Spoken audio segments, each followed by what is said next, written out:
Why should you lament? Why should you call out to God and say whatever you're feeling? I'll show you in Lamentations chapter 4 and 5.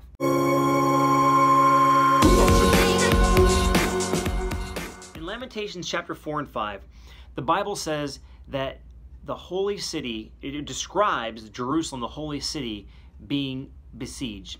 And he says this is what it was like before, and this is what it's like after. Look at verse 5. He says, "Those who once feasted on royal delicacies perish in the streets. Those who were brought up in purple embrace ash heaps." Talking about the rich people. They had this amazing life over here. Now it's terrible. Verse 7. "Her princes were purer than snow, whiter than milk, their bodies more ruddy than coral, white skin." Okay? Because they were so inside and everything. "The beauty of their form was like sapphires." Beautiful people. "Now their face is blacker than soot. They're not recognized in the streets. Their skin shriveled on their bones. It's become dry as wood." Not good. These are the royals. He says in verse 9, "Happier were the victims of the sword than the victims of hunger." They wasted away. Describes that the hunger. He says in verse 10, "The hands of compassionate women have boiled their own children." Terrible time. Horrible time. In chapter 5, there's again 22 verses, but they're not in alphabetical order. And he basically, his grief becomes so great, it's like it returns back into chaos. And it's a lament for the orphans, the fatherless, the mothers, the slaves, women in verse 11 being raped in Zion. Verse 12, princes are hung by their hands. In verse 13, boys stagger under loads of wood. Each group of people, he talks about what's been happening to them. And then uncertainty sets in, which is what often happens when we're in grief. Verse 19 says, "But you, O Lord, reign forever. Your throne endures to all generations." I'm confident of that. Verse 20, "Why do you forget us forever? Why do you forget us so many days? You're on the throne, but you've forgotten us." Verse 21, "Restore to us yourself. Restore us to yourself, O Lord. Maybe we restored. Renew us our days of old."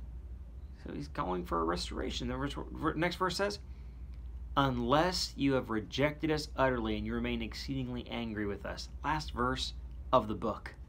Lamentations ends with, have you just forgotten us? Are you just angry with us? Are you never going to forgive us? Uncertainty.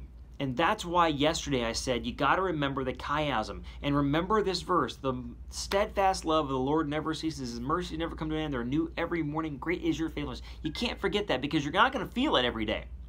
3 reasons why you should lament and speak to God, maybe write a poem when you're grieving. Number 1, it's a form of protest.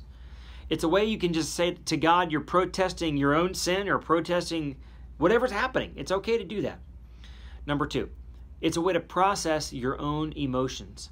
You're saying, I'm trying to get a grasp on even how I'm feeling. And number 3, it's a way to voice your own confusion.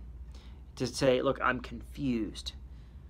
How do I put words to that? Well, when you attempt to put words to it, oftentimes things become more clear. And they did in Lamentations. He said very clearly they had sinned against God. They had broken his laws. And maybe that became more clear to the people through the confusion. At the date, which is I think the 8th of July, each year they'll still read Lamentations, the date of the destruction of Jerusalem, which, by the way, years later was the destruction of Herod's temple when Titus came through and destroyed the temple. Same date. And they'll read this every time. It gives them perspective.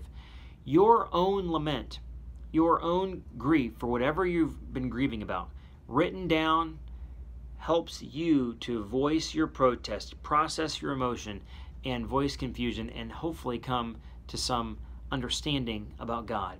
But don't forget the height of the chiasm. God's mercies never fail.